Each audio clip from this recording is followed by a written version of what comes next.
Good evening भाई, क्या मेरा ऑडियो वीडियो क्लियर आ रहा है?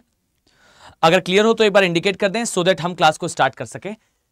अगर मैं गलत नहीं हूं तो लास्ट क्लास में हमने जो है वो डिटेल में देखा था भारत के भूगोल में प्रायद्वीपीय भारत के बारे में, यानी कि पेनिनसुलर इंडिया के बारे में। इसमें मैंने जो भी मेजर प्लेट्यूज और माउंटेन्स थे, यानी कि जो प्रमुख पठार और जो प्लेट्यू वाला हिस्सा था, जो पठार और मैदान और पर्वतीय क्षेत्र वाला हिस्सा था, इसे हमने डिस्कस कर लिया था।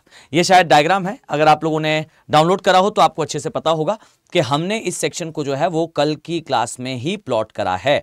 So this one thing is perfect कि हमने बेसिकली सारे मेजर माउंटेन्स, सारे मेजर प्लेट्यूज यानी कि प्रमुख पठार और पर्वत देख लिए थे। अब आज की क्लास में हम इन्हें थोड़ा सा डिटेल करेंगे, थोड़ा डिटेल में जानने की कोशिश करेंगे अरावली के बारे में, पश्चिमी घाट के बारे में, नीलगिरी के बारे में, और ये सारे ही एरियाज के बारे में एक एक करके थोड़ा डिटेलिंग करना स्टार्ट करते हैं। ठीक है, तो सबसे पहले तो भाई मुझे ये बताइए कि मेरा ऑडियो वीडियो क्लियर आ रहा है? अगर ये क्लियर हो तो जस्ट एक बार इंडिकेट करें सो दैट हम क्लास को स्टार्ट कर सके। ठीक है, चलिए दूसरी बात, अगर आप इस लेक्चर से रिलेटेड पीडीएफ को डाउनलोड करना चाह रहे हो, डियर ध्यान से सुनो, आप इस टेलीग्राम चैनल पे, ये मेरा नाम है अभिनव बोहरे और this one is geography which is my subject. आप इस नाम से मेरा टेलीग्राम चैनल है, आप उस टेलीग्राम चैनल के माध्यम से जो है वो आसानी से इसे पीडीएफ के फॉर्म में डाउनलोड कर पाओगे।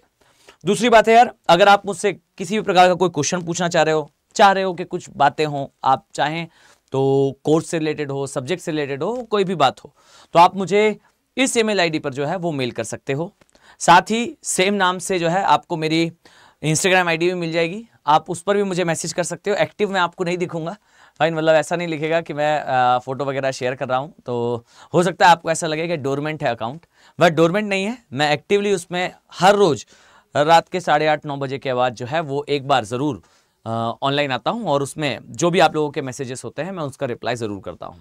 ठीक है, तो एकदम अटेंटिव नहीं रहूंगा, बट यस, आपको हर रोज रात के समय 9 से 10 के बीच में आपके सारे प्रश्नों का उत्तर जरूर मिल जाएगा। अगर आप कुछ जानना चाह रहे हो, पूछना चाह रहे हो, तो आप उस स्थान का भी यूज कर सकते हो, सोशल मीडिया का भी यूज कर सकते हो, सेम नाम से ही आईडी मिल जाएगी। चलिए, हमने लास्ट क्लास में जो है प्रायद्वीपीय भारत के बारे में, इस सेक्शन के बारे में डिटेल से समझा था।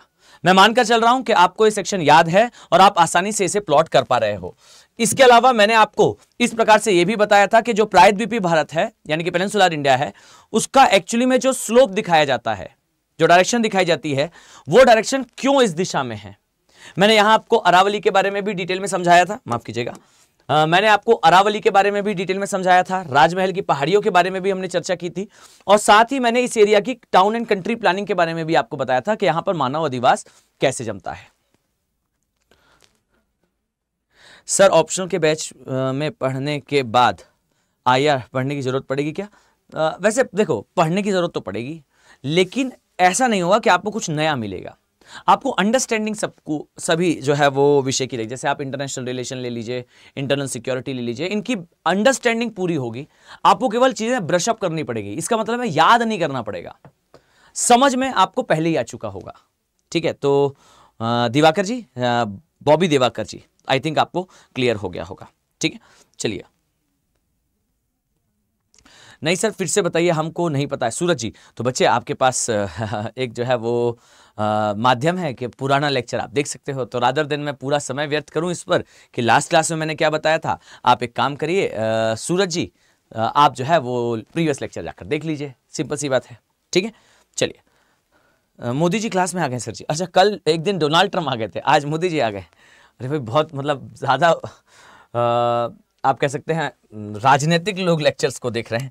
चलिए आइए भाई, हम यहाँ से चर्चा स्टार्ट करते हैं प्रायद्वीपीय भारत के बारे में, और आज मैं जिस सेक्शन के बारे में चर्चा करूंगा वो है डियर अरावली। ठीक है, हम बात करेंगे अरावली के बारे में। ठीक, आप सभी लोग जरा ध्यान से सुनिएगा।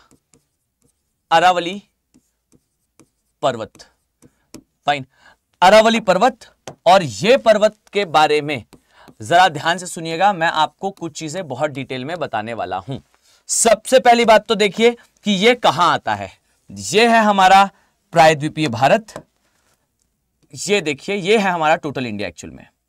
सभी लोग ध्यान से देखो यार, कोशिश करना कि आप लोग कम से कम इस सीरीज से इतना तो सीख ही जाएं कि किस प्रकार से प्रॉपरली मैप ड्रॉ करा जाता है, कैसे आप एग्जैक्टली मैप ड्रॉ कर सकते हो। तो this is a map of India, यह है भारत का नक्शा, और इसमें देखिए कुछ इस स्थान पर आपको अरावली का विस्तार दिखेगा। ठीक, तो यह सेक्शन कहलाता है भारत का उत्तर पश्चिमी भाग। ठीक, तो हम भारत के उत्तर पश्चिमी हिस्से में आपको अरावली का विस्तार मिलेगा, यानी कि ये यहां पर सिचुएटेड दिखेगा। सेकेंड थिंग है कि ये जो पर्वत है, ये पर्वत सबसे इंपॉर्टेंट थिंग इज कि ये वर्ल्ड का सबसे ओल्डेस्ट माउंटेन रेंजेस में से एक है। विश्व के सबसे पुराने पर्वतों में से एक है।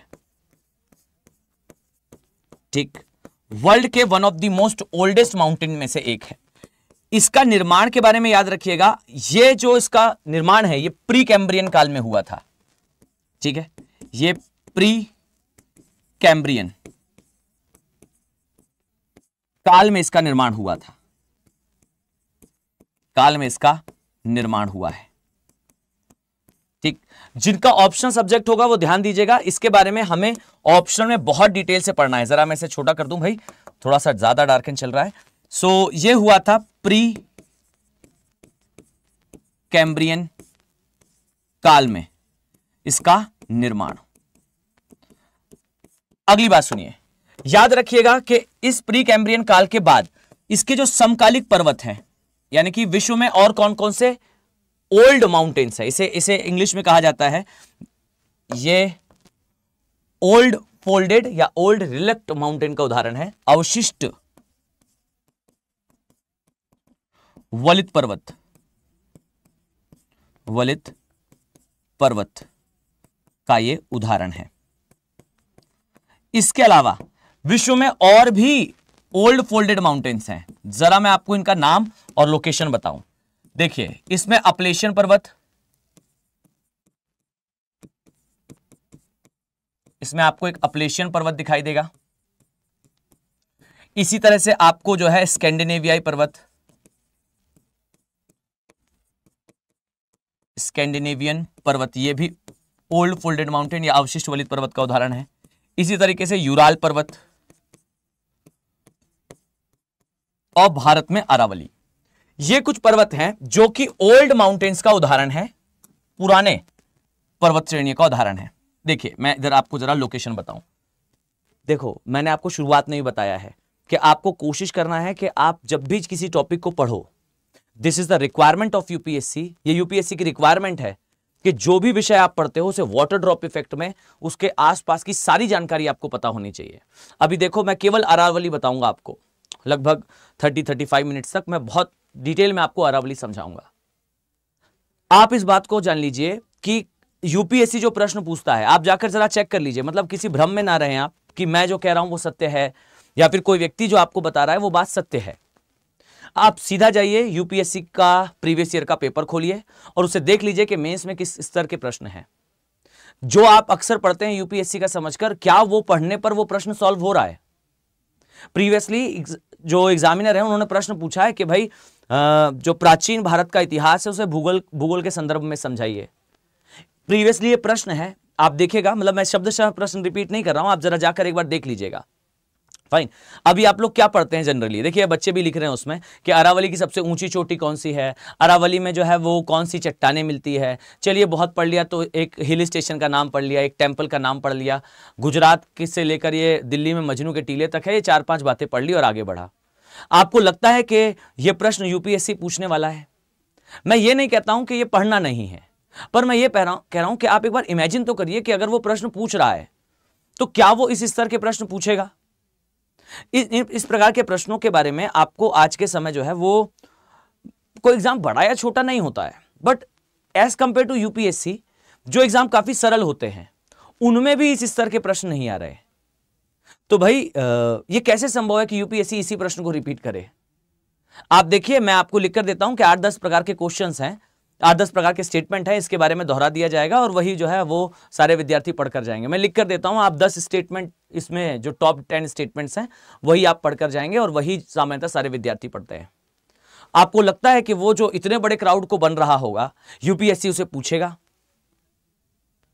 फाइन, बिल्कुल नहीं पूछेगा। Fine, okay. वो जो है एक स्तर मेंटेन करता है। आपसे अरावली के बारे में पूछा जाएगा कि डियर अरावली की इलीगल माइनिंग हो रही है और इस माइनिंग के कारण दिल्ली में प्रदूषण बढ़ रहा है, अवैध उत्खनन हो रहा है अरावली के क्षेत्र में और इस उत्खनन के कारण दिल्ली में प्रदूषण बढ़ रहा है। अब वो ये एक स्टेटमेंट लिखेगा, अगला स्टेटमेंट लिखेगा कि इस उत्खनन के कारण निकली हुई धूल और राख के कारण जो है वो दिल्ली में प्रदूषण बढ़ रहा है। वो कहेगा कि पराली का जो धुआं है उसमें इस उत्खनन से निकली हुई धूल मिक्स हो जाती है और वो जाकर जो है वो दिल्ली में प्रदूषण के लिए जिम्मेदार है, इसलिए बीते 5-6 वर्षों में दिल्ली टॉप पर आ रहा है। अब आप सभी पढ़ेंगे कि चलिए हमने थोड़ा बहुत तो पढ़ा था कि अरावली में ये होता है, बट हमने इसका एनवायरमेंटल पॉइंट ऑफ व्यू तो देखा नहीं। आप इस सीरीज को ध्यान से देखिए, उसका नाम है भारत का भूगोल व पर्यावरण, एवरीथिंग इज कनेक्टेड। मैं आपको यहां सिर्फ अरावली के बारे में एक डायमेंशन बताकर खत्म नहीं करने वाला हूं। I will do it in a detailed manner, it will take time, ये समय लेगा, बट आप ठीक से मतलब एक बार पढ़ोगे तो फिर आपकी अंडरस्टैंडिंग बिल्ड होगी। और ये रिक्वायरमेंट है, मेरी बात हमेशा याद रखना, यूपीएससी में हिंदी माध्यम का रिजल्ट 5-7% से ज्यादा नहीं रहता है। इसका कारण यही है कि हम कुछ चीजों को गहराई से नहीं पढ़ते हैं। इसे अगर आपको इंप्रूव करना है तो इस सब्जेक्ट को गहराई से पढ़ने की आदत डालिए। अगर आप चाहते हैं, आपको समझ में आता है तो इसे ऑप्शनल की तरह पढ़िए। अगर आप ऑप्शनल की तरह पढ़ना चाहते हैं तो आप जो है वो इसमें अपने इंटरेस्ट को डेवलप करिए, ठीक है। चलिए, सो आइए, यह है बच्चों दक्षिण अमेरिका। दक्षिण अमेरिका को ध्यान से देखेंगे तो आप पाएंगे कि दक्षिण अमेरिका में ये जो पोर्शन आपको दिखेगा यह है टियारा डेल फ्यूगो का। इसके पश्चात चलते हुए आइए, यहां आपको जो है उत्तरी अमेरिका दिखाई देगा, उत्तरी अमेरिका से कैनेडियन शील्ड दिखाई देगा और यहां से चलते हुए ये जो है ये एरिया दिखाई देगा कैलिफोर्निया की खाड़ी। इसके पश्चात आइए जरा यहां देखें, ये अफ्रीका वाला हिस्सा है, यहां से चलते जाओगे तो अरब का एरिया है, ये प्रायद्वीपीय भारत है, ये साउथ ईस्ट एशिया है और यहां से चलते हुए ये यूरोप वाला हिस्सा है, Greece, Italy, Portugal, Spain, France, Denmark, Norway, Sweden, Finland और यहां से चलते हुए ये पूरा हिस्सा। ठीक, हमें इतने की आवश्यकता है इसलिए मैंने इतना ही प्लॉट करा है। याद रखिए कि इस तरीके से अमेरिका के उत्तर पूर्वी हिस्से में आता है अपलेशियन पर्वत, यहां आपको दिखाई देगा स्कैंडिनेवियाई पर्वत, यहां आपको दिखाई देगा अरावली पर्वत और इस तरीके से आपको यहां पर दिखाई देगा यह है यूराल पर्वत। ठीक, थोड़ी सी लोकेशन इस तरफ आती है इसकी, थोड़ा सा इधर आएगा, यह यूराल पर्वत है। ये सारे ही पर्वत जो है आपको इस तरीके से यहां पर सिचुएटेड दिखाई देंगे। ये वर्ल्ड के ओल्डेस्ट माउंटेन है, ये कहलाता है यूराल पर्वत, ये कहलाता है स्कैंडिनेवियाई पर्वत,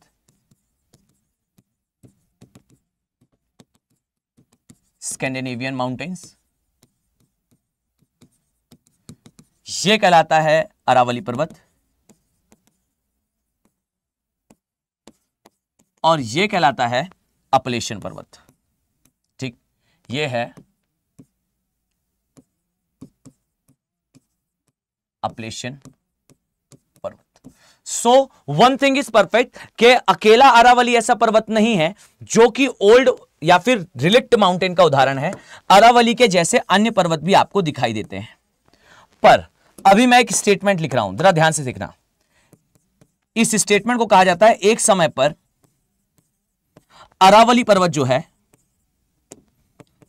अरावली पर्वत हिमालय से अधिक ऊंचा रहा होगा या फिर हिमालय जितना जो है ऊंचा रहा होगा, ऊंचा रहा होगा। अब जरा ना इस स्टेटमेंट को ध्यान से सुनिएगा, यह बहुत सारे ज्योग्राफर्स का कहना है, भूगोल वेत्ताओं का कहना है। ओके, अब यह कैसे है तो जरा ध्यान से सुनना। सभी लोग कंसंट्रेशन 5 से 10 मिनट मेरी बात बिल्कुल ध्यान से सुनिएगा। जरा मैं नामकरण कर दूं, यह है नॉर्थ अमेरिका, नॉर्थ अमेरिका, यह है साउथ अमेरिका, यह है अफ्रीका, यह है यूरोप और यह है एशिया। ठीक, अब जरा 10 मिनट मेरी बात बिल्कुल ध्यान से सुनिएगा। आई नीड कि आप सभी का कंसंट्रेशन इधर हो।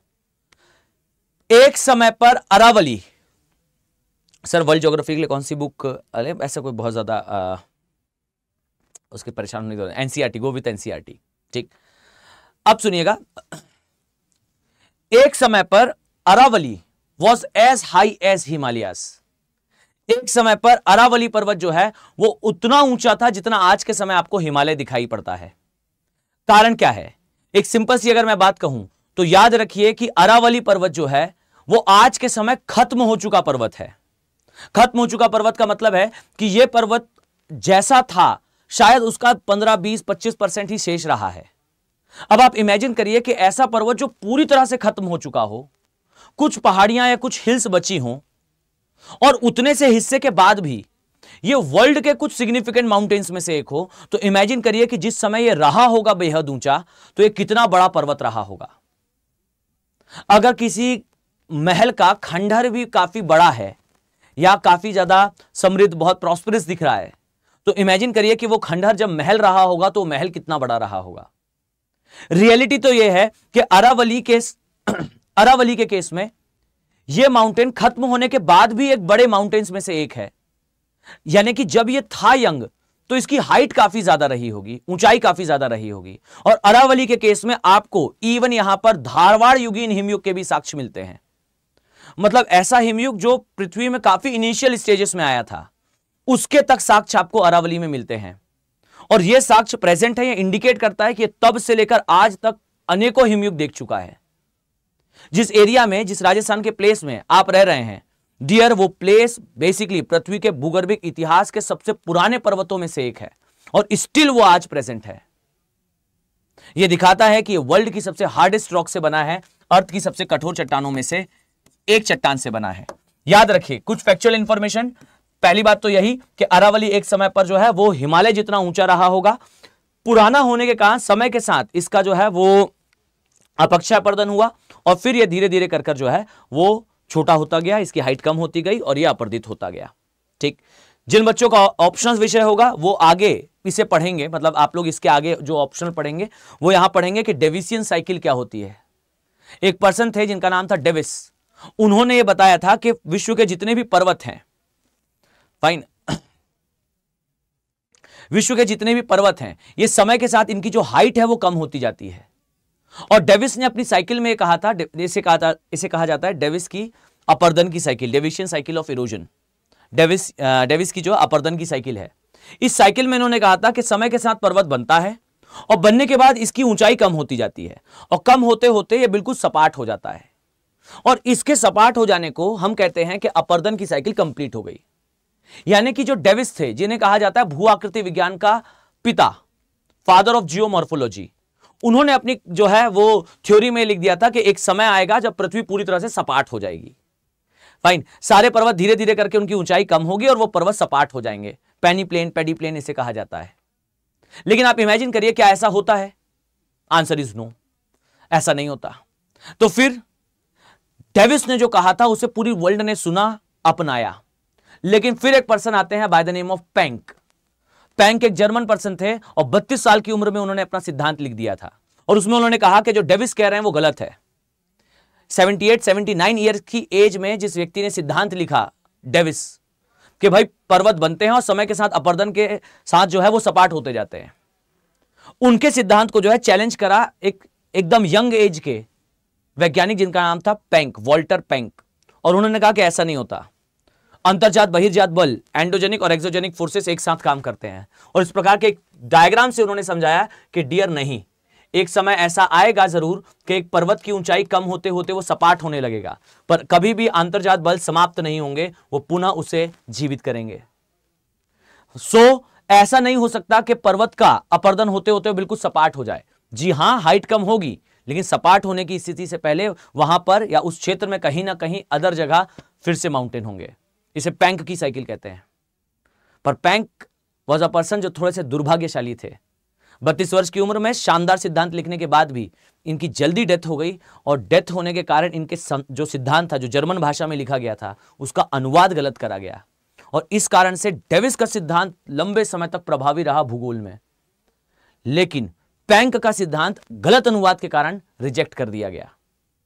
फिर बाद में पैंक के सिद्धांत को सही से डिफाइन करके, सही से इंग्लिश में, इन्होंने जर्मन भाषा में लिखा था, ठीक से इंग्लिश में डिफाइन करके उसे दोबारा प्रस्तुत करा गया। और जब दोबारा प्रस्तुत करा गया पैंक के सिद्धांत को, तो पता चला कि पैंक का सिद्धांत सही है। अदरवाइज अगर सही समय पर सही अनुवाद हो जाता पैंक के सिद्धांत का, तो आज हम ऐसे नहीं पढ़ रहे होते भूगोल को, अलग ही होता भूगोल। वॉल्टर पैंक। और पता है आपको, वॉल्टर जो पैंक थे, ये तीसरी जनरेशन के वैज्ञानिक थे। मतलब बहुत इंटरेस्टिंग है ये पूरी कहानी, मैं अभी उसका जिक्र नहीं करूंगा, पर जो बच्चे ऑप्शन पढ़ेंगे उन्हें बहुत मजा आएगा इसे जानने में कि भूगोल में एक गलती के कारण बहुत लंबे समय तक वैज्ञानिक दूसरी बातों को सही समझ रहे थे। वॉल्टर पैंक ने बिल्कुल सही थ्योरी दी थी, पर उन्हें जो है वो उतना एप्रिसिएशन नहीं मिल पाया, क्योंकि ये तीसरी जनरेशन के वैज्ञानिक थे। इन वॉल्टर पैंक के पिताजी भी साइंटिस्ट थे, वो भूगर्भ शास्त्री थे, और उनके दादाजी भी भूगर्भ शास्त्री थे।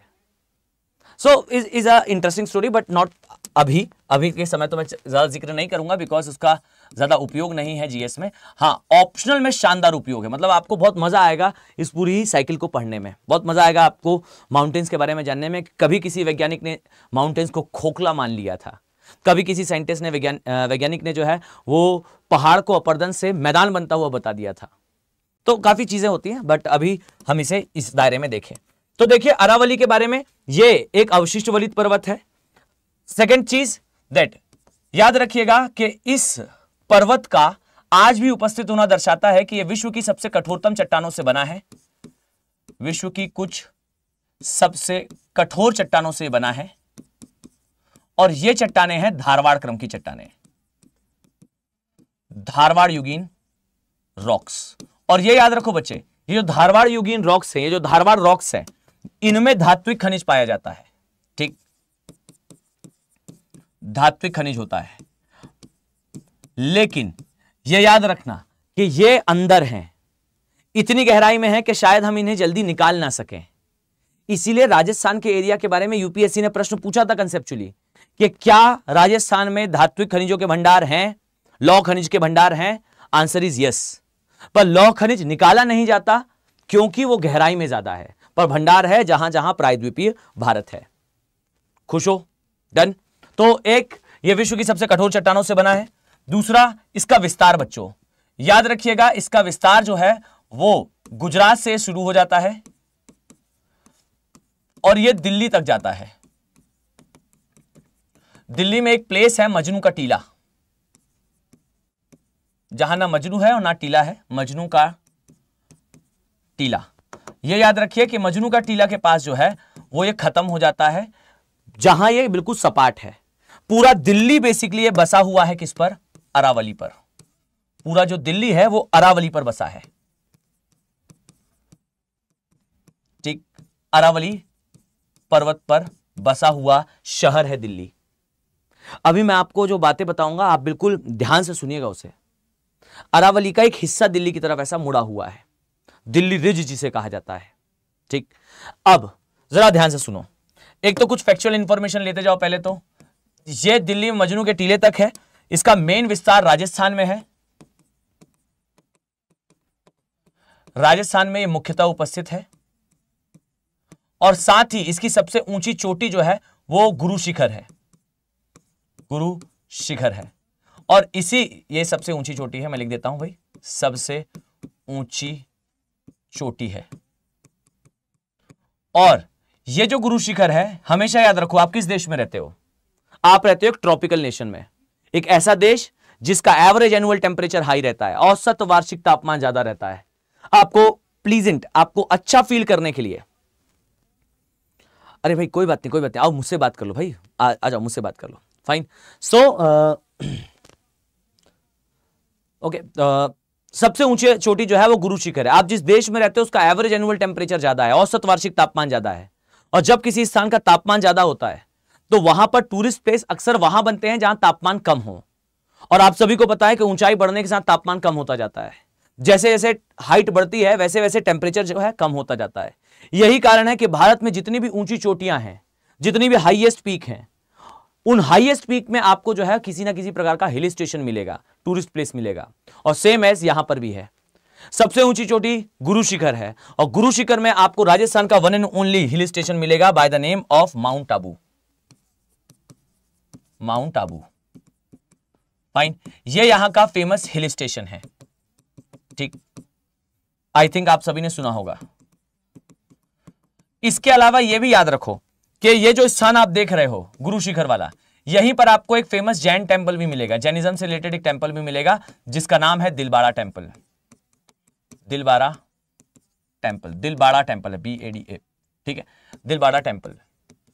और यहां तक की कहानी सबको पता होती है।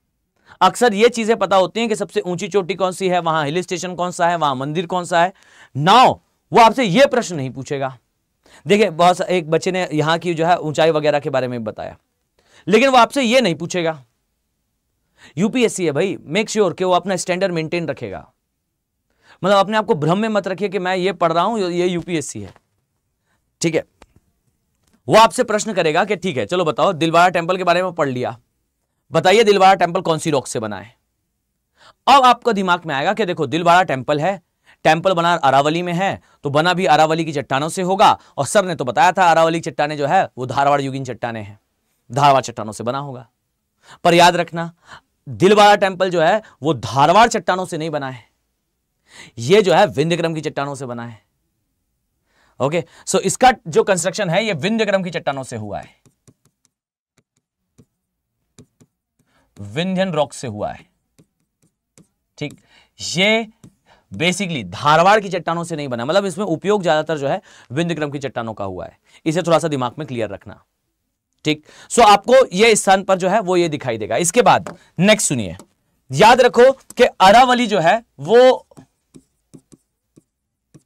अरावली पर्वत हो या फिर कोई भी पर्वत हो, उसके रिस्पेक्ट में पहला स्टेटमेंट तो ये याद कर लो कि जब भी आप किसी पर्वत को देखो, ध्यान से देखिएगा, मान लीजिए ये पर्वत है, मान लीजिए ये पर्वत है, ठीक। आपको किसी भी पर्वत में उसकी जो हाईएस्ट पीक है, उसकी जो सबसे ऊंची चोटी है, हमेशा उसको एटलस पे जरूर मार्क करिएगा। आपको यहां कहीं पर अरावली की हाईएस्ट पीक दिखेगी, गुरु शिखर दिखेगा, ठीक है। जो गुरु शिखर है वो आपको यहां कहीं पर दिखेगा। और याद रखना कि आपको हमेशा पता होना चाहिए कि किसी भी माउंटेन रेंज की हाईएस्ट पीक उसके किस भाग में आती है, उत्तरी भाग में आती है या दक्षिणी भाग में आती है। कारण सिंपल सा है, यूपीएससी आगे बढ़ चुका है बच्चों, वो आपसे नहीं पूछेगा कि इस माउंटेन रेंज की हाईएस्ट पीक क्या है, वो आपसे सीधा प्रश्न कहेगा कि इस माउंटेन रेंज में उत्तर की दिशा में जाने पर या दक्षिण की दिशा में जाने पर उसकी एवरेज हाइट बढ़ती है या घटती है। अब स्टूडेंट जो है दिमाग लगाएगा कि भाई मुझे क्या क्या पढ़ना चाहिए था, मैंने क्या सिर्फ हाईएस्ट पीक पढ़ा, और उसने पूछ लिया कि इस माउंटेन रेंज में इस दिशा में जाने पर उसकी एवरेज हाइट घटती है या बढ़ती है। अब आप कैसे उसे रिकॉग्नाइज करोगे? तो यहां ध्यान से सुनो, याद रखिएगा कि जब भी किसी माउंटेन रेंज में आप उसकी हाईएस्ट पीक पढ़ो तो हमेशा यह देखा करो कि वो हाईएस्ट पीक उसके नॉर्थ में है, साउथ में है, ईस्ट में या वेस्ट में है। इन केस ऑफ अरावली आप इसका नॉर्थ साउथ देख पाओगे, मतलब एक माउंटेन रेंज अगर इस प्रकार से है तो नॉर्थ साउथ देख पाओगे, अगर एक माउंटेन रेंज इस प्रकार से है तो उसका ईस्ट वेस्ट देख पाओगे।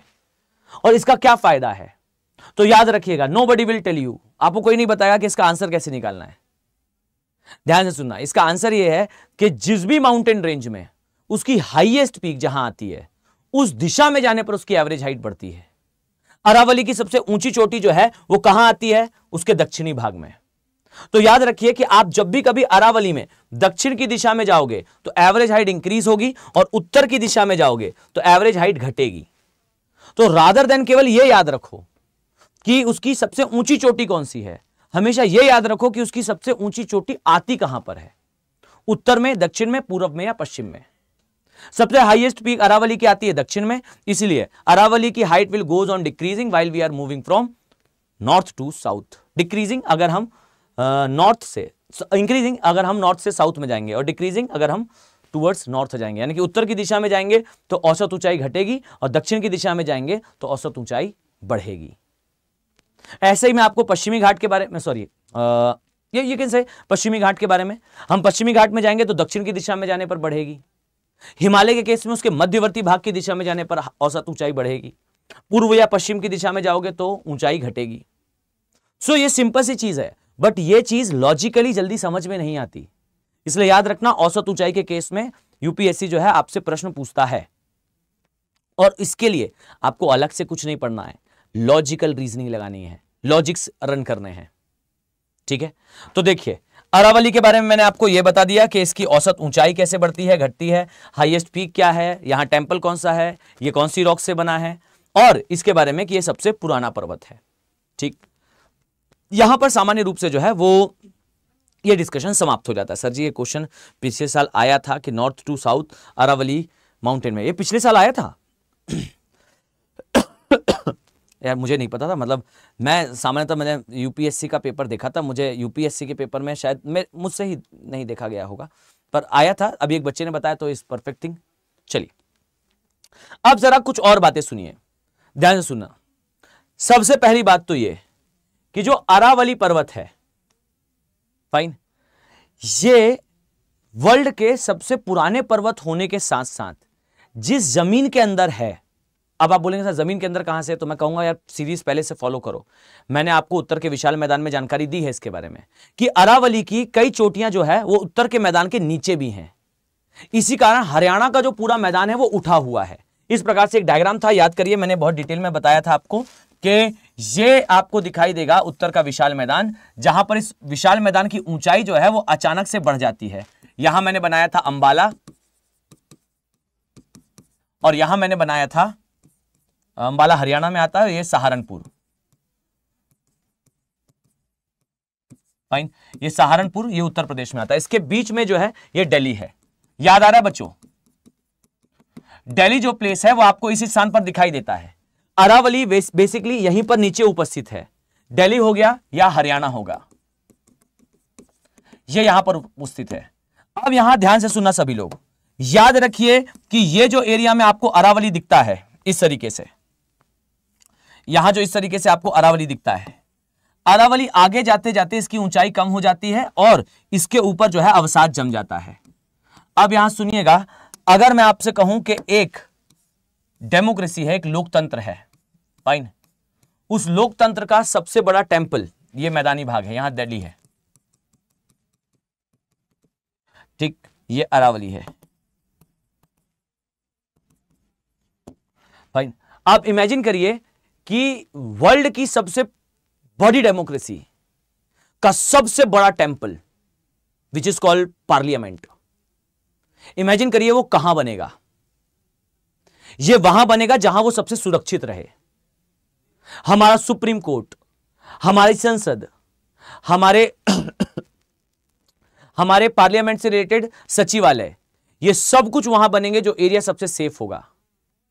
आप मानव से होने वाली घटनाओं को रोक सकते हो वहां आप जो है सिक्योरिटी लगाकर।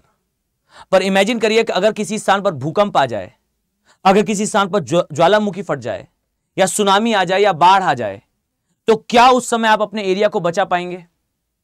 नहीं बचा पाएंगे।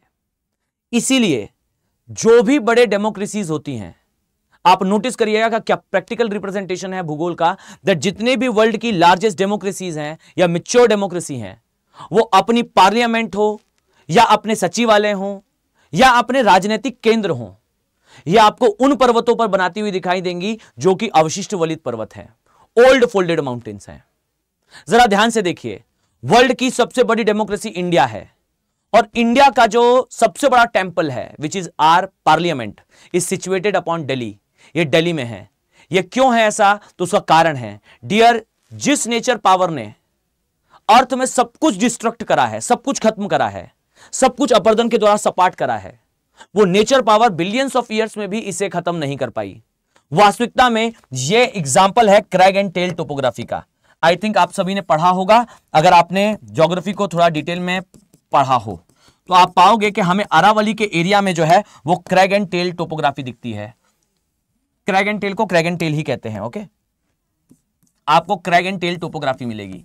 इस तरीके से ये अरावली है, इसके एक तरफ जो है वो इस तरीके से एकदम सीधी ढाल वाला हिस्सा, एकदम मध्यम ढाल वाला हिस्सा मिलेगा, माफ कीजिएगा, और एक तरफ इसके बिल्कुल सीधी ढाल का हिस्सा दिखेगा।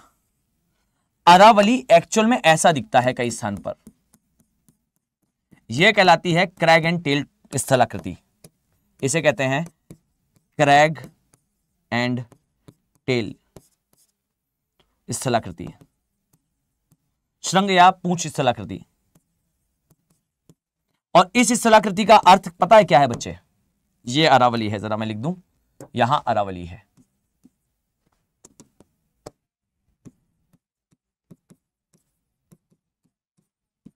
ध्यान से सुनना, सच बात तो यह है कि यह स्थलाकृति बनती है तब जब किसी स्थान पर हिमनद बना हो।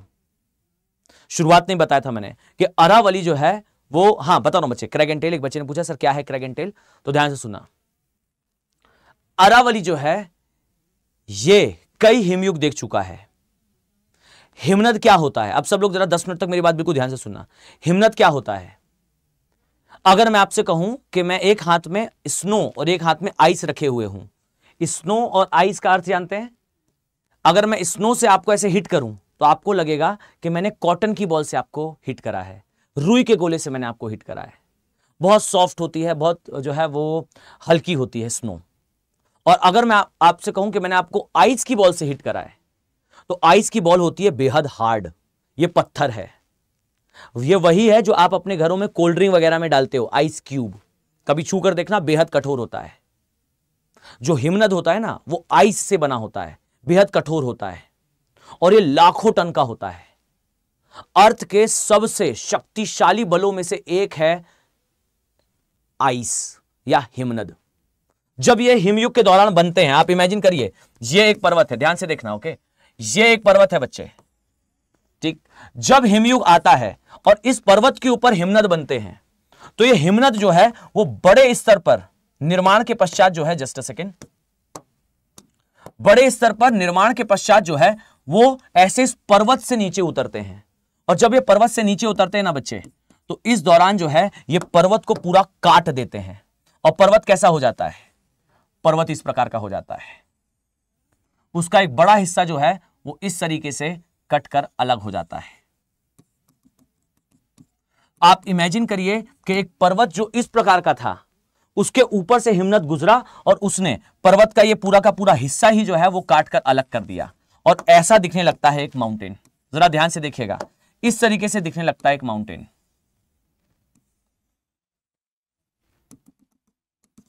ये पूरा हिस्सा जो है वो एक हिमनद ने इस तरीके से उससे काट कर अलग कर दिया। ये पूरा हिस्सा ही ऐसे अलग हो जाता है, ये ऐसे हिमनद हटा लेता है। पूरा का पूरा पर्वत टूट जाता है एक हिमनद के कारण। आप इमेजिन करिए कि कितना शक्तिशाली बल रहा होगा उस हिमनद में, ठीक। मतलब आप समझ पा रहे हो कि ये माउंटेन है, इस माउंटेन के इस पूरे हिस्से को काट कर हिमनद ने अलग कर दिया, और पर्वत जहां उसकी ढाल इस प्रकार से थी, अब वो सीधा खड़ा दिखने लगा। इतने शक्तिशाली होते हैं हिमनद, और कुछ सेंटीमीटर प्रति वर्ष की गति से चलते हैं बच्चों, फ्यू सेंटीमीटर पर ईयर की गति से। और जो फोर्स है, जो दाब है, वो लगाते हैं लाखों टन का। लाखों टन का दाब पर्वत की चट्टानों के ऊपर, और खिसक रही है वो परत सेंटीमीटर दर सेंटीमीटर। और इस क्रम में जब हिमनद ट्रैवल कर रहा होता है, तो वो कई बार पूरे के पूरे पर्वत से ऐसे उतरता है, पर्वत को पूरा काटता है और आगे बढ़ता जाता है। अब इमेजिन करिए कि अगर कोई हिमनद बहते हुए किसी पर्वत के तरफ आया, किसी माउंटेन के साइड आया, और माउंटेन के साइड आते आते यहां पर वो इस प्रकार से जो है वो पूरा एरिया अपर्दित करता रहा। अब सब लोग ध्यान से सुनिएगा, ये जो है ऐसे चलते हुए आया और आने के बाद पूरा एरिया अपर्दित करा। बच्चे जब ये एरिया अपर्दित करेगा ना, तो इस क्रम में जो है वो यहां से ऐसे अवसाद निकालता जाएगा, ओके, ये ऐसे अवसाद निकालता जाएगा, और यहां से अवसाद निकालने के बाद ये हिमनद यहां पहुंचेगा, और ये सामने इसकी मुलाकात होगी। लाखों टन फोर्स लगाने वाले एक हिमनद की मुलाकात होगी दुनिया के सबसे मजबूत पर्वत से, और यह पर्वत है अरावली। नाउ गेम स्टार्ट होगा किसके किसके बीच में? अरावली पर्वत और इस हिमनद के बीच में। यह हिमनद फोर्स लगाता जाएगा, अरावली वहां खड़ा रहेगा। यह फोर्स लगाएगा, अरावली हिलेगा भी नहीं, और अंततः यह लाखों टन दबाव डालने वाला हिमनद इससे टकराने के पश्चात जो है वो टूटने लगेगा। अरावली नहीं टूटेगा, वो हिमनद टूटने लगेगा, और टूटने के पश्चात जो है ये जो मलबा अपने साथ लाया था हिमनद, ध्यान से सुनिएगा, ये जो मलबा अपने साथ लाया था हिमनद, हिमनद उस मलबे के सहारे जो है वो यहां पर ऐसा एक स्लोप बनाएगा, ठीक, और फिर ये हिमनद जो है वो इसी के सहारे ऊपर चढ़ेगा इसके, ठीक। यहां से वो मलबा हटाता जाएगा, ऊपर चढ़ता जाएगा, और अंततः ये मलबा इधर गिरेगा। आप इमेजिन करिएगा कि मैं जरा इसको शॉर्ट में अगर आपको समझाऊं, देखिए ये अरावली लेकर आया, ये अरावली इधर पे स्थित है, इधर पे पूरा उसका जो है वो एरिया है। ये हिमनद यहां आया, आने के बाद ये हिमनद ने पूरा एरिया हटाया, और हटाने के बाद हिमनद की मुलाकात हुई अरावली नामक पर्वत से। यहां तक का एरिया उसने पूरा हटा दिया। हटाने के बाद वो मलबा कहां जाएगा? हटाने के बाद वो मलबा जो है अरावली के इस तरफ गिरेगा और गिरने के बाद वो मलबा इधर जम जाएगा और अरावली इस हिमयुग के हिमनद को रोक लेगा। और रोकने के बाद भी ये हिमनद फोर्स लगाता रहेगा, ये फोर्स लगाएगा अंततः ये हिमनद यहां इकट्ठा होने लगेगा। ठीक, ये पीछे से हिमनद आगे बढ़ रहा है, ये हिमनद आगे इकट्ठा होने लगेगा और इकट्ठा होते होते होते एक समय पर ये पूरे अरावली पर चढ़ जाएगा और तोड़ने की कोशिश करेगा अरावली को। जब अरावली नहीं टूटेगा तो ये अरावली के ऊपर ऐसे चढ़ता जाएगा और फिर ये यहां से चढ़कर उतरेगा। ठीक, तो होगा क्या?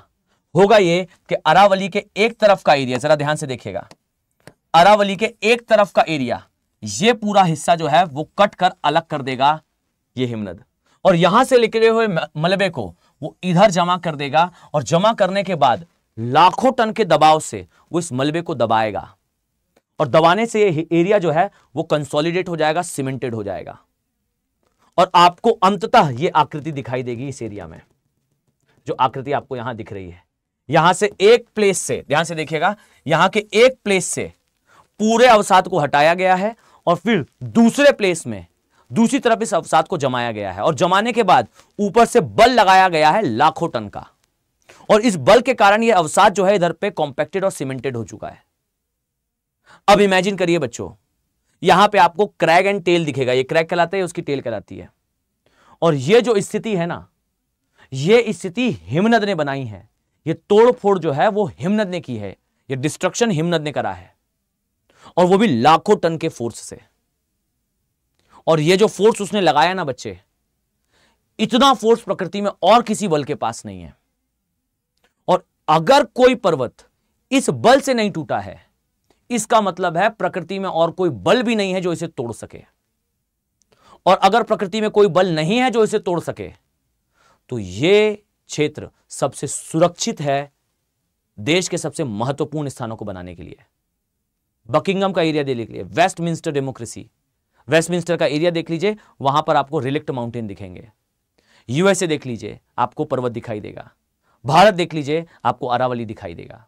जितनी भी बड़ी डेमोक्रेसीज हैं, उनके सबसे बड़े जो टेंपल्स हैं, मतलब उनके जो सबसे बड़े राजनीतिक केंद्र हैं, वो इन्हीं प्रकार के पर्वतों में बनाए जाते हैं। ये कोई पर्वत है ही नहीं बेसिकली, ये तो एक बचा हुआ भाग है एक पर्वत का, जिसे हिमनद भी नहीं तोड़ पाया था। और अगर हिमनद नहीं तोड़ पाया है तो इसे कोई भी नहीं तोड़ पाएगा। सबसे सुरक्षित जगह है राजनीतिक केंद्र बनाने की। और यह क्रैग एंड टेल टोपोग्राफी का, क्रैग एंड टेल स्थलाकृति का सबसे बड़ा उदाहरण अरावली है। यहीं पर आपको जो है वो देखेगा, आप पाओगे कि एक भारत की संसद है, भारत की जो संसद है, हमारा सुप्रीम कोर्ट है, हमारा सचिवालय है, ये सब कुछ हमारा राष्ट्रपति प्रेसिडेंट हाउस है, ये सब कुछ आपको अरावली में ऊपर दिल्ली में दिखाई देगा। आप देखिएगा कभी दिल्ली में घूमने जाएंगे तो आपसे कहा जाएगा रिज रोड चले जाइए, अगर आपको संसद या ये एरिया घूमना है तो। ये रिज रोड क्या है? रिज का मतलब होता है कम ऊंचाई की पहाड़ियां। What is the meaning of ridge road? यहां जाने के लिए आप रिज रोड में जाते हैं। ये रिज रोड क्या है? रिज रोड का मतलब ही है अरावली की छोटी छोटी पहाड़ियां जिनके ऊपर अवसाद जम गया और अब सपाट हो गया है। कभी कोई गया हो प्रेसिडेंट हाउस या सचिवालय साइकिल वगैरह से, तो स्पष्ट फील करेगा कि वो चला रहा है साइकिल, तो चढ़ाई है उस एरिया में। और आप जो देखते हैं ना, जब 26 जनवरी की परेड होती है, तो अगली बार 26 जनवरी जब परेड हो तो आप कहिएगा वहां की जिस जमीन पर आप परेड कर रहे हैं डियर, ये जमीन जो है एक समय पर हिमनद के लाया हुए अवसाद के जमाव से बनी है। वहां आप देखोगे एक जनपथ है और एक जो है राजपथ है। राजपथ पे प्रेसिडेंट हाउस से सड़क आती है वो राजपथ है, और जो सामान्य लोगों के लिए है वो जनपथ है। और ये दोनों ही सड़कें जो है वो इसके टेल पर ऐसे बनी हुई हैं। और ऐसे चलते हुए आप आगे जाते हो तो प्रेसिडेंट हाउस और सचिवालय पड़ता है। ये यहां इसलिए है क्योंकि ये किसी भी प्रकार की भीषण आपदा से दूर रखता है।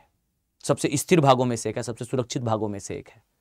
आपको बड़े स्तर पर डिस्ट्रक्शन नहीं दिखेगा। समझ पा रहे हो? आप सोचें कि दिल्ली को कैपिटल क्यों बनाया गया, तो भाई भले ही उस समय पर व्यक्ति को इतनी जानकारी ना हो, पर इतनी जरूर थी कि पहाड़ी का एरिया है, पहाड़ियां अंदर हैं, इस एरिया की हाइट अदर क्षेत्र से ज्यादा है, किसी भी प्रकार के जल भराव से यह मुक्त रहेगा। क्योंकि मानव ने विकास के क्रम में जो बड़ी आपदाएं देखी थी वो एक भूकंप था और एक जल का भराव था। ज्वालामुखी है नहीं, तो जल का भराव देखा था, तो हमें पता था कि ऊंचाई पर अगर सिटी होगी तो वो सुरक्षित रहेगी। और देखिए इज कैपिटल। तो अगली बार कोई पूछे कि दिल्ली ही कैपिटल क्यों है, तो उसका सबसे बड़ा कारण है कि दिल्ली जहां बसा है वो बसाहट क्रैग एंड टेल की है। दुनिया के सबसे मजबूत पर्वत उस दिल्ली के नीचे स्थित हैं, इसलिए वो area is best for capital. दिमाग खुला। मैंने क्यों कहा कि आपको इस सब्जेक्ट को पढ़ने की जरूरत है, बिकॉज जब आप ऐसे पढ़ोगे तो आपको ऐसे बहुत सारी चीजें लॉजिकली समझ में आएंगी। मतलब this is not a random selection, ये रैंडमली सिलेक्ट करी हुई चीज नहीं है कि भाई हमें इस प्रकार से ऐसे करना है। ये लॉजिकली डेवलप्ड एरिया है।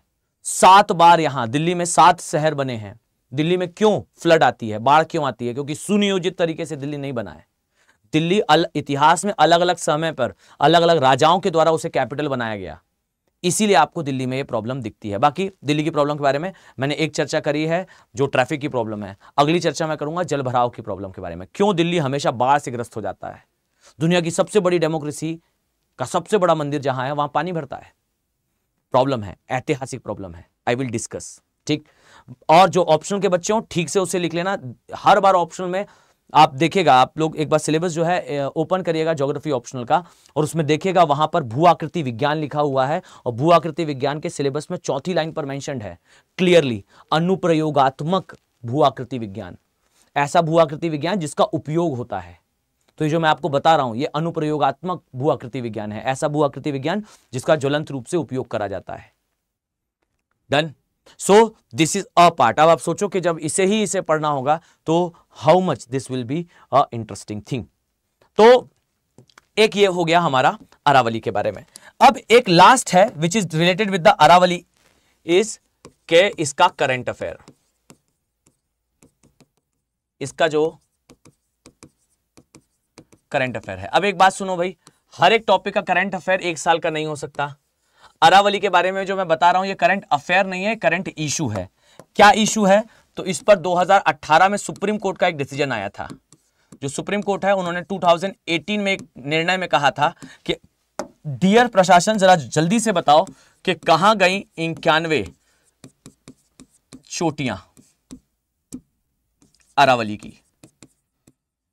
जी हां, अरावली की 91 चोटियां जो है वो गायब हो चुकी हैं, और इसका सीधा कनेक्शन है दिल्ली में प्रदूषण के साथ। जो दिल्ली में प्रदूषण होता है, दिल्ली में जो प्रदूषण है इसका कारण क्या है और इसका क्या कनेक्शन है बेसिकली हमारे अरावली की इलीगल माइनिंग के साथ। आप सभी के पास 20 सेकेंड्स का टाइम है, मैं 20 सेकेंड आप लोगों का इंतजार करूंगा। जल्दी से सोचो और मुझे बताओ कि अरावली में इलीगल माइनिंग या अरावली का अवैध उत्खनन होने के कारण जो है कैसे हमारी दिल्ली विश्व के सबसे प्रदूषित क्षेत्रों में से एक बन गई। How our Delhi became world's most polluted city by illegal mining of Aravalli. Aravalli के अवैध उत्खनन से कैसे हमारी दिल्ली दुनिया की सबसे प्रदूषित क्षेत्रों में से एक बन गई। जल्दी से, आप सभी के पास कुछ 20 सेकेंड्स का और टाइम है, जल्दी से बताओ बच्चों, कैसे हमारी दिल्ली सबसे प्रदूषित हुई इस अरावली के चोटियों के गायब हो जाने से। ये दिल्ली है, मैं डायग्राम प्लॉट कर रहा हूं, जल्दी से बताओ, सोच लो भाई, जल्दी से बताइए। ये है दिल्ली, फाइन। यहां पर है अरावली। मैं आपके उत्तर की प्रतीक्षा में हूं बच्चों, जल्दी से बताइएगा। ये अरावली है,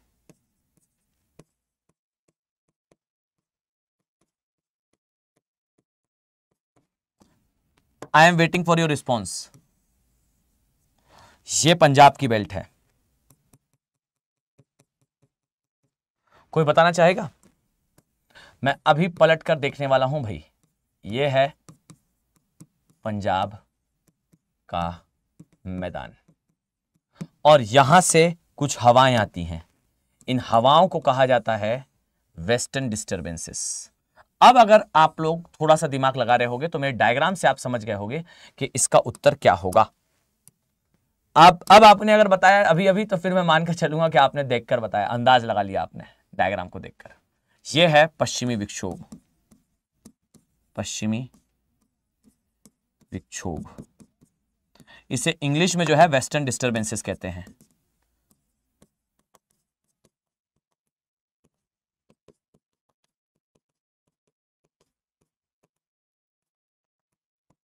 western disturbances, fine. This one is India, ये है बच्चों हमारा ग्रेट इंडिया, महान भारत। ओके चलो, कोई बताना चाहेगा भाई? देखिए मैंने अभी आपसे कहा कि जरूर आप में से ज्यादातर लोग जो है वो यही आंसर देंगे कि भाई अरावली से कैसे हमारा दिल्ली का प्रदूषण जुड़ा है।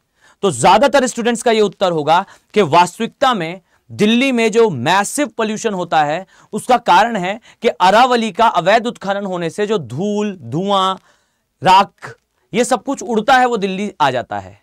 भाई जो पराली जलाई जाती है, एक तो स्टबल मतलब वही पराली या पलारी जो भी आप कहते हैं, मतलब एग्जैक्टली मुझे कई बार जो है मैंने अखबारों में दोनों टर्म देखा है, पराली भी देखा है, पलारी भी देखा है, तो आप लोग मुझे करेक्ट करिएगा अगर आपको एग्जैक्टली पता हो। वैसे 99.9% पराली है, पराली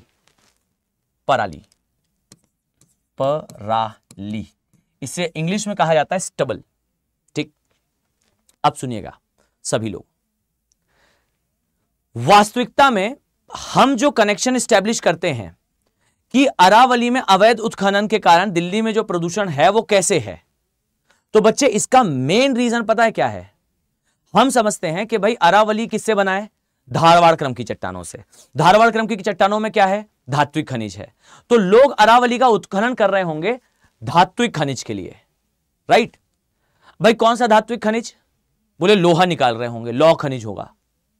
तो बच्चे इमेजिन करिए ना एक बार, कॉमन सेंस से सोचिएगा कि अरावली में जो माफ कीजिएगा, अरावली में जो खनिज है अगर वो लोहा है तो भाई अगर कोई अवैध उत्खनन करेगा तो ये लोहा निकालने के बाद वो अपने घर लेकर जाएगा? नो, घर में इतनी बड़ी भट्टी ही नहीं बनाई जा सकती जिसमें हम लोहे को पिघला सकें। और अगर कोई ऐसा प्रयास करता भी है तो डियर इसके लिए वो इतना कोयला जलाएगा कि पूरे सिटी को पता चल जाएगा कि यहां पर एक अवैध भट्टी जो है वो लगी हुई है। और अगर ये स्मगल करना चाहे तो किसे स्मगल करेगा? इस कच्चे लोहे का उपयोग उद्योग में करा जाता है और उद्योग सरकार के कंट्रोल में होते हैं। तो अगर कोई व्यक्ति यहां पर अवैध उत्खनन कर रहा है और आपका कहना है कि यह अवैध उत्खनन से धूल राख निकल रही है, तो इसका मतलब है वो लोहा या कोई धातु निकाल रहा है वहां से। और अगर वो निकाल रहा है तो इतने बड़े स्तर पर उसे वो किसी उद्योग में बेचेगा और उद्योग पर डायरेक्टली कंट्रोल होता है सरकार का। अर्थात कोई व्यक्ति यहां से धात्विक खनिज के लिए उत्खनन नहीं कर रहा है। वास्तविकता यह है कि अरावली की 91 peaks they are disappear because इस एरिया में इलीगल माइनिंग हो रही है अरावली के सैंडस्टोन, अर्थात रेत और बलुआ पत्थर की, और लोग कर रहे हैं इसे। मतलब यह सामान्य व्यक्तियों द्वारा करा जा रहा है। जो रेत और बलुआ पत्थर है, यह पत्थर अरावली से तोड़ तोड़ के लोग निकालते हैं और लोग निकालने के पश्चात इस पत्थर को ले जाते हैं अपना घर बनाने के लिए। अर्थात बड़े लेवल पर कोई मशीन लगाकर या बड़ा उत्खनन नहीं करा जा रहा। वहीं आसपास में रहने वाले या कुछ छोटे मोटे माफिया जो है वो आते हैं और इन पत्थरों को तोड़कर ले जाते हैं। और ले जाते लोगों ने 90 चोटियां गायब कर दी यहां की। और पता है बच्चों, जहां पर कभी पर्वत हुआ करता था आज उस स्थान पर लेक है। आज उस स्थान पर जो है वो आपको झील दिखाई देगी। ये जो झील है, ये झील कहलाती है खारे पानी की झील। और इनमें बारिश का पानी आकर भरता है। यानी कि अरावली जहां पर चोटियों के रूप में था आज वहां झीलों के रूप में है। और एक बात ये याद रखो कि इन झीलों के अंदर जो पानी भरता है ना, ये पानी जो है वो वर्षा का जल है।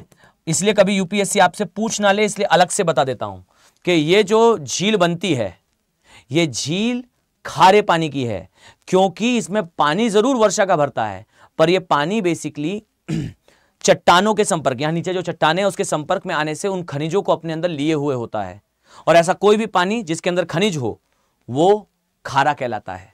तो एक बात तो ये कि लोगों ने 91 चोटियां गायब कर दी यहां के बलुआ पत्थर और रेत के लिए, और उससे अपने घर वगैरह बना लिए। और यहां पर इतना उत्खनन करा कि यहां पर जो है वो क्या बन गया, गड्ढा बन गया और यहां कृत्रिम झील बन गई।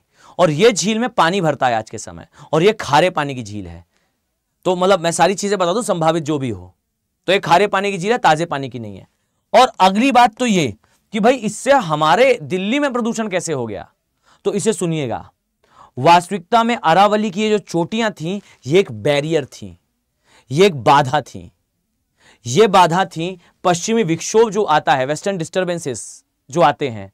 जब मैं आगे आपको इंडियन ज्योग्राफी में पढ़ाते हुए भारत की जलवायु बताऊंगा तो वहां I will discuss in detail कि क्या होता है पश्चिमी विक्षोभ। इतना समझ लीजिए कि एक बड़े आकार की जो पवन है वो चलते हुए आती है, और ये पवन जो है वो पंजाब हरियाणा से होते हुए, एक तो पाकिस्तान का पंजाब है, एक हमारा पंजाब है, एक हमारा हरियाणा है, यहां से होते हुए जब ये आती है तो ये पंजाब हरियाणा के एरिया में जो पराली जलाई जाती है उसके धुएं को अपने साथ लेकर आती है, और यह धुआं दिल्ली पहुंचता है। किसके साथ? इस पश्चिमी विक्षोभ के साथ। सो वेस्टर्न डिस्टर्बेंसेस जैसे जैसे आते हैं वैसे वैसे पंजाब हरियाणा के एरिया से पराली का धुआं लेकर आते हैं और यह दिल्ली पहुंचते हैं।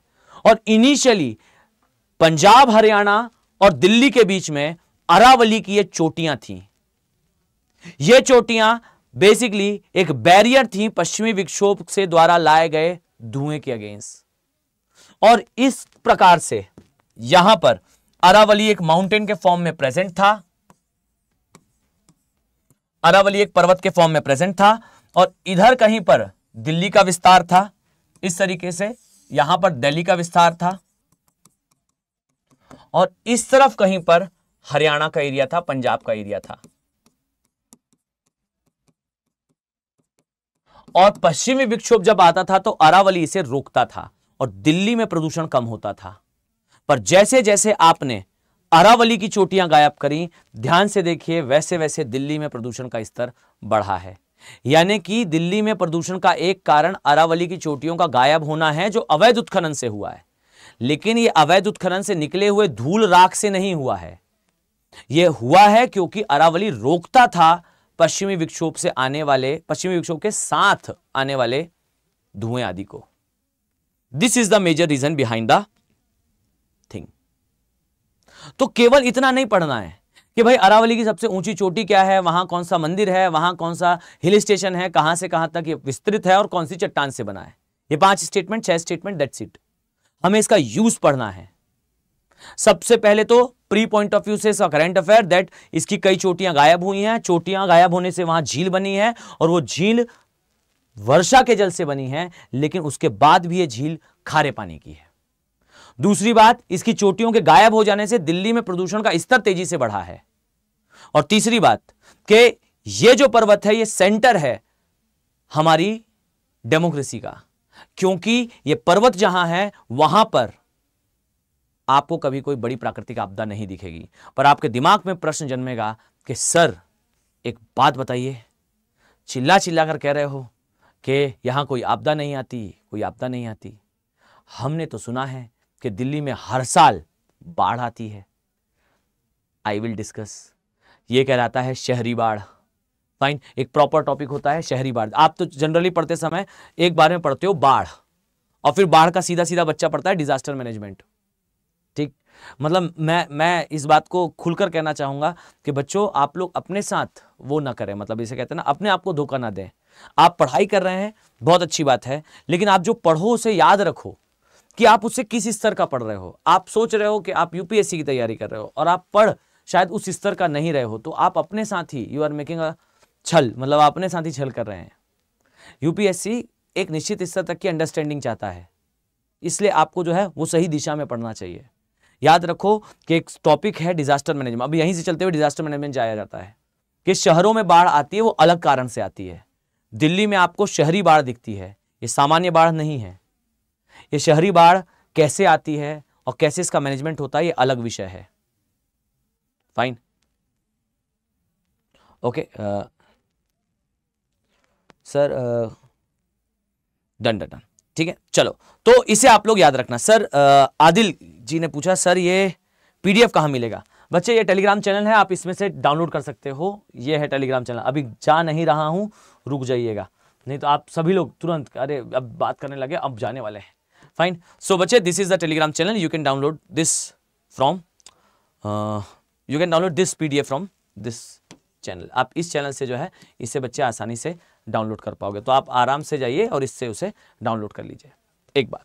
दूसरी बात, अरावली बड़ा टॉपिक था, इसलिए हमें थोड़ा सा समय ज्यादा लगा। आगे मैं इन टॉपिक्स में कुछ पश्चिमी घाट में हमें समय अधिक लगेगा, उससे ज्यादा समय हमें आगे नहीं लगेगा। चलिए एक बात और सर, रवि जी सर मेरा कमेंट देख लो, एक मिनट बचे, आप दोबारा रवि जी दोबारा लिख लो, बहुत सारा कमेंट आ रहे हैं तो ऐसे ऊपर निकल जाता है, ठीक। चलो अब दूसरी बात सुनिए, अरावली के बारे में हमने जब ये अवशिष्ट वलित पर्वत देखे तो इसमें कुछ बातें और जान लो, जैसे इन पर्वतों का क्रम एक्चुअली में क्या है। तो अरावली सबसे पुराना है, उसके बाद आपको अपलेशियन पर्वत दिखेगा, उसके बाद स्कैंडिनेवियाई पर्वत और फिर यूरल पर्वत, यानी कि अवशिष्ट वलित पर्वतों में सबसे पुराना अरावली है और ये उनके फिर बाद बनने वाले पर्वत हैं, ठीक है, इसके बाद बनने वाले ये पर्वत हैं, ठीक है, डन। सर इसका पीडीएफ अपलोड कर दीजिएगा। हाँ बच्चे बिल्कुल बिल्कुल मैं अपलोड कर दूंगा। और एक बात सुनो, आप जो लोग कह रहे हैं ना कि दिल्ली में प्रदूषण की समस्या ये कैसे हुई या फिर बाढ़ की समस्या कैसे है, इसका एक एक चीज का कनेक्शन है, जरा ध्यान से सुनना। अब मैं अरावली से चलते हुए दिल्ली की समस्या पर आ रहा हूं। अगर मैंने ये कहा कि दिल्ली अरावली स्थित है और यहां कोई आपदा नहीं है, तो दिल्ली में आपदा क्यों है, तो कारण समझिए। एक्चुअल में पहली बात तो प्रदूषण के बारे में जान लो। अगर मैं आपसे कहूं कि दिल्ली जो है वो दुनिया के सबसे प्रदूषित शहरों में से एक हो जाता है विंटर्स के टाइम पर, ठंड के टाइम पर, बट क्या दिल्ली में जो उद्योग हैं वो शंघाई से ज्यादा हैं? क्या दिल्ली में उद्योग जो है वो वॉशिंगटन, न्यूयॉर्क इनसे ज्यादा हैं? क्या लंदन या पेरिस के जो इंडस्ट्रियल बेल्ट्स हैं इनसे ज्यादा हैं? Answer is no. हमारे पास उतने उद्योग नहीं है, पर दिल्ली सबसे ज्यादा प्रदूषित है। तो इसका रीजन है कि दिल्ली का स्टेप बाय स्टेप उसके पर्यावरण का असैसिनेशन हुआ है, खत्म हुआ है, इसका डिग्रेड हुआ है इसका पर्यावरण। इसका कारण एकदम स्टार्टिंग से जानो कि रियलिटी में दिल्ली में प्रदूषण 2015 के बाद से तेजी से बढ़ा है। इसके क्रमिक रीजन है। सबसे पहले तो देखिए कि दिल्ली के दूसरी तरफ पंजाब है, ठीक, दिल्ली के एक तरफ जो है इस तरफ आपको पंजाब दिखाई देगा। पंजाब में हर किसान पराली नहीं जलाता था, ठीक, और जलाता भी था तो उतना धुआं नहीं आता था दिल्ली में। 1960 1965 तक दिल्ली में ऐसी कोई समस्या नहीं थी, लेकिन 60-65 के बाद यह समस्या तेजी से बढ़ी। कारण क्या था? सबसे बड़ा कारण था कि पंजाब हरियाणा का जो किसान था, यह किसान ने बड़े स्तर पर हरित क्रांति में पार्टिसिपेट करा, ग्रीन रेवोल्यूशन में पार्टिसिपेट करा। और ग्रीन रेवोल्यूशन में क्या उपयोग करा गया था?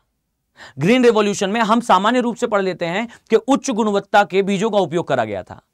टेल मी, उच्च गुणवत्ता के बीज क्या हैं? What is the meaning of high yield variety of seeds? High yield variety of seeds का मतलब है, उच्च गुणवत्ता वाले बीजों का मतलब है ऐसे बीज जिनकी ऊंचाई कम होती है।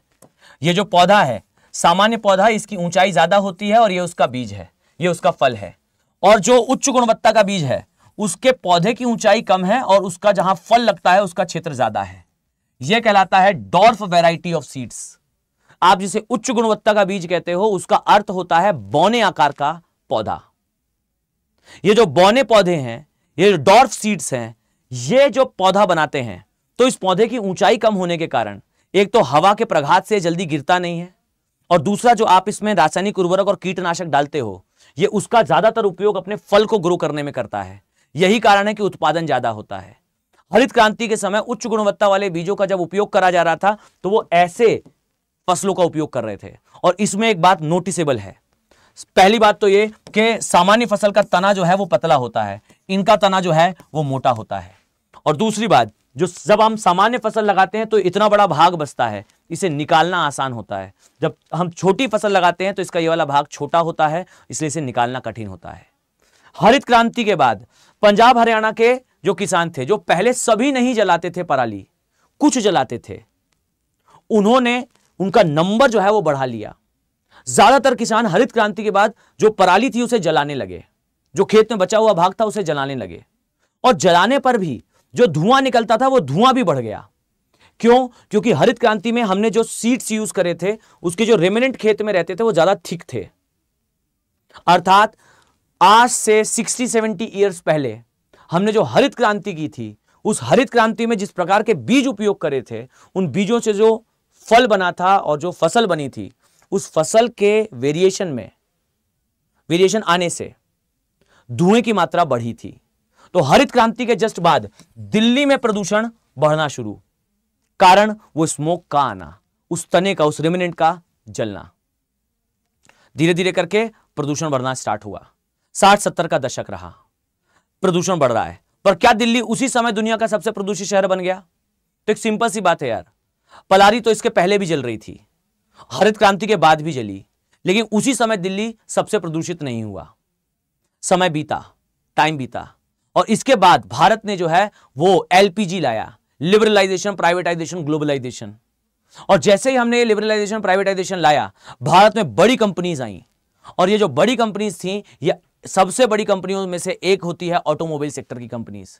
ये आई और दिल्ली के एरिया में जो है मैसिव लेवल पर व्हीकल्स बिकना स्टार्ट हुए। और जैसे जैसे दिल्ली में होता यह है कि जो ऑटोमोबाइल इंडस्ट्री है, यह बाजार आधारित उद्योग है, एक ऐसा उद्योग है जो वहां लगता है जहां उसका बाजार होता है। अब वाहन कौन खरीदेगा? जिसके पास पैसा होगा, और जो पैसे वाला व्यक्ति है वो शहर में रहेगा। तो ये जो ऑटोमोबाइल उद्योग है ना, ये शहरों के बाहर लगते हैं, और ऑटोमोबाइल उद्योग शहरों के बाहर लगकर सीधे अपने वाहन बड़े शहर में भेज देते हैं। अब दिल्ली में बड़े स्तर पर ऑटोमोबाइल इंडस्ट्री आसपास लगी, और इन्होंने जो है वो सप्लाई करना स्टार्ट करा दिल्ली में वाहन, और दिल्ली एक समय पर वर्ल्ड के सबसे ज्यादा रजिस्टर्ड व्हीकल वाला एरिया बना। और जैसे जैसे ये बना, वैसे जो है व्हीकुलर पोल्यूशन बढ़ा। 1991 के बाद से एलपीजी आया, और एलपीजी आने के बाद से तेजी से दिल्ली में व्हीकुलर पोल्यूशन या वाहनों द्वारा किया जाने वाला प्रदूषण ये बढ़ा। तो एक हरित क्रांति के बाद एक जो है वो इंक्रीज हुआ, एक एलपीजी के बाद जो व्हीकुलर पोल्यूशन था वो बढ़ा। लेकिन व्हीकुलर पोल्यूशन बढ़ रहा था, लेकिन तब भी सन 2003 या 4 में दिल्ली सबसे प्रदूषित शहर नहीं बना था। मान लेते हैं पलारी जलाने से हुआ था, मान लेते हैं व्हीकुलर पोल्यूशन से हुआ था, लेकिन तब भी जो दिल्ली था वो पीक पर नहीं आया था, सबसे प्रदूषित शहर नहीं था। फिर क्या हुआ? फिर नेक्स्ट स्टेप आता है। द नेक्स्ट स्टेप वाज कि दिल्ली के आसपास के एरिया में पंजाब के जो किसान थे वो 100% किसान जो है वो पलारी नहीं जला रहे थे। जो पलारी थे 100% किसान नहीं जलाते थे, कुछ किसान थे जो जलाते थे। अब हुआ यह कि इसके बाद हमने एक स्कीम लाई, मनरेगा, महात्मा गांधी वो जो रोजगार गारंटी स्कीम है, जिसको पहले नारेगा कहते थे, फिर मनरेगा कहा गया। इससे क्या हुआ? इससे यह हुआ कि बड़े स्तर पर जो भारत में लेबर्स यूपी बिहार से पंजाब जाते थे तिहाड़ी करने के लिए, इन जो लेबर्स थे इन्हें अपने ही स्थान पर रोजगार मिलना स्टार्ट हुआ। गवर्नमेंट से कहीं जाने की जरूरत नहीं है, रोजगार आपके द्वार, आपके गांव में आपको जो है नारेगा या मनरेगा जो भी आपको कहना हो, उसके तहत रोजगार मिलेगा। आप अपने ही गांव में रहिए, वहीं पर आप मजदूरी कर लीजिए, वहीं से आपको पैसा मिल जाएगा। सो कोई जरूरत नहीं है पंजाब हरियाणा जाने की। अब जब पंजाब हरियाणा नहीं गए तिहाड़ी में जाने वाले मजदूर उतनी बड़ी संख्या में, तो पंजाब हरियाणा में ना लेबर शॉर्टेज हुआ, और लेबर शॉर्टेज के कारण पंजाब हरियाणा के वो किसान जो पहले शायद पलारी नहीं जला रहे थे, वो लेबर्स उनके पास उपलब्ध थे, वो लेबर को पेमेंट कर दिया करते थे, और इससे जो है वो जो बचा हुआ फसल का हिस्सा था उसे निकाल लिया करते थे। पर अब वो किसानों को लेबर्स मिलना कम हो गए, लेबर कॉस्ट बढ़ गई। अब वो किसान जिसे पहले शायद अपने खेत से पलारी का जो बचा हुआ हिस्सा होता है उसे निकालने के लिए शायद 1-2 हजार रुपए खर्च करने पड़ रहे थे, लेबर कॉस्ट ज्यादा होने के कारण अब उसे 4-5 हजार रुपए खर्च करने पड़ रहे हैं। अब लेबर कॉस्ट बढ़ जाने के कारण वो व्यक्ति जो है वो लेबर नहीं लगाएगा, अब वो क्या करेगा? उठाएगा और जला देगा। जैसे ही आप मनरेगा या नारेगा जैसी स्कीम्स लाते हैं, इससे लेबर्स का जो डिस्ट्रीब्यूशन है वो चेंज होता है। मैं पहले स्पष्ट कर दूं, मैं ये नहीं कह रहा हूं भाई कि ये स्कीम नहीं आनी चाहिए थी, शानदार स्कीम थी, इससे जो है लोगों को रोजगार मिल रहा था, ये नकारात्मक बात नहीं है। पर हर एक इनिशिएटिव का एक पॉजिटिव और नेगेटिव होता है, एक सकारात्मक नकारात्मक तो होता है। तो थोड़ा सा न्यूट्रल रहकर सोचिएगा कि पॉजिटिव है, मैं पॉजिटिव जहां आएगा वहां पॉजिटिव की चर्चा करूंगा, जहां नेगेटिव है वहां नेगेटिव की चर्चा कर लेते हैं। ओके, मतलब थोड़ा सा सहज बुद्धि रखिएगा। स्कीम अच्छी थी, बट इससे लेबर्स का माइग्रेशन कम हो गया था, जो कि अच्छी बात थी। लेबर का माइग्रेशन हो रहा था, इससे नकारात्मक प्रभाव बुर्का और पर्दा सिस्टम में मैंने डिस्कस करा है। ठीक, अब अगर नहीं हुआ तो यहां पर लेबर की अवेलेबिलिटी कम हो गई, और इस कारण से पंजाब हरियाणा का जो किसान था वो मजबूर हो गया पलारी को जलाने के लिए। और ऐसे फिर मनरेगा नारेगा के बाद जो है दिल्ली में प्रदूषण और तेजी से बढ़ा, और भी तेजी से बढ़ने लगा। लेकिन फिर भी 10, 11, 12, 13 में दिल्ली सबसे प्रदूषित नहीं था। यह सबसे प्रदूषित तब हो गया जब यहां से धुआं निकल रहा था और अरावली उसे रोक रहा था, पर बेचारा अरावली जो है वो गायब हो गया। उसकी 91 चोटियां हमने हटा दी। तो पहले हमने इधर पे पलारी का धुआं बढ़ाया, फिर धुआं ना करने वाली स्थिति जो हाथ से निकालने की थी उसके मजदूर हटाए, फिर जब वो धुआं बढ़ गया तो अरावली उसे रोक रहा था, हमने वो अरावली हटाया। And now we are shouting कि दिल्ली प्रदूषित है। फाइन, इसलिए मैंने कहा था सक्सेसिव इवेंट्स होते हैं। आप इसे लिख कर देखिए, एग्जामिनर ये कोई मतलब ये किसी किताब में नहीं लिखा है, मतलब आप देख लीजिए इसे, ये किसी बुक में नहीं लिखा है जो मैं कह रहा हूं। ये तो जब आप लगातार उस विषय के बारे में पढ़ते हो, समझते हो, अंडरस्टैंडिंग डेवलप करते हो, तब जाकर आप कुछ कंक्लूजन्स ड्रॉ करते हो कि हाँ ये सक्सेसिव इवेंट्स थे। ये होता है सब्जेक्ट की गहराई। और अब अगर आपसे यूपीएससी पूछे कि भाई दिल्ली में मैसिव पोल्यूशन होता है, हर साल दिल्ली रैंक 1 में आ जाता है, आप लिख कर ले लो, अभी आप क्लास खत्म करिए, जाइए गूगल सर्च कर लीजिए कि हर साल के दिसंबर की एक खबर होती है दिल्ली जो है सबसे प्रदूषित शहर बना, दिल्ली ने शंघाई को पीछे छोड़ा, दिल्ली ने इसे पीछे छोड़ा, सबसे ज्यादा प्रदूषित शहर। कारण बस वही कि पलारी जल रही है, किसान जला रहे हैं, किसानों को रोका जा रहा है, वो मान नहीं रहे हैं और दिल्ली में प्रदूषण बढ़ रहा है। एक्सप्रेस हाईवे में जा जाकर गाड़ियां टकरा रही हैं, इतना घना कोहरा बन रहा है। फाइन, बस यूपीएससी पूछ लेगा और हम ये उत्तर लिखकर आ जाएंगे कि पलारी जलाई, धुआं बढ़ गया, एग्जामिनर ने लिया और कट कर दिया। फाइन, मेक श्योर कि हर एक चीज का लॉजिकल आंसर होता है। इसलिए मैंने कहा कि दिस इज द थिंग कि आपको ये जो सब्जेक्ट है इसे गहराई से पढ़ना चाहिए। आप मेरी बात को ध्यान से समझिएगा। ये ऑप्शनल या ये विषय आपको आगे यूपीएससी की पूरी जर्नी को बदल कर रख सकता है। ये आपके ऊपर है कि आपको कैसे पढ़ना है। फाइन, आप जो है वो किस तरीके से पढ़ना चाहते हैं, बट ये जरूर है that this optional can change the thing tremendously. International relation, internal security, आपका ये सारे मुद्दे, ये जो पर्यावरणीय मुद्दे होते हैं, ये आज के समय हॉट टॉपिक है। और पूछता क्या है यूपीएससी, उसकी डिमांड क्या है? यूपीएससी की डिमांड इज दिस कि आपको क्रिटिकल एनालिसिस करना आता हो, और ये ऑप्शनल आपको इसी टेम्परामेंट को विकसित करने में हेल्प करता है। तो एक तो जीएस में दायरे में रहते हुए जो मैंने बताया, ये तो हम जीएस के दायरे में ही हैं और ये उसी दायरे के अंतर्गत है। लेकिन अगर आप इससे डिटेल में पढ़ोगे तो आपके स्वास्थ्य के लिए, आपके यूपीएससी के स्वास्थ्य के लिए जो है वो अच्छा रहेगा। Fine, before I leave, make sure कि अगर आपको पीडीएफ डाउनलोड करना है, दिस इज द चैनल। बच्चे आराम से जाइए, पीडीएफ डाउनलोड कर लीजिए। आज की भी और कल की भी पीडीएफ में अपलोड कर दूंगा। अगर आपको कुछ पूछना हो तो ये देखिए, this is the email ID, go for that.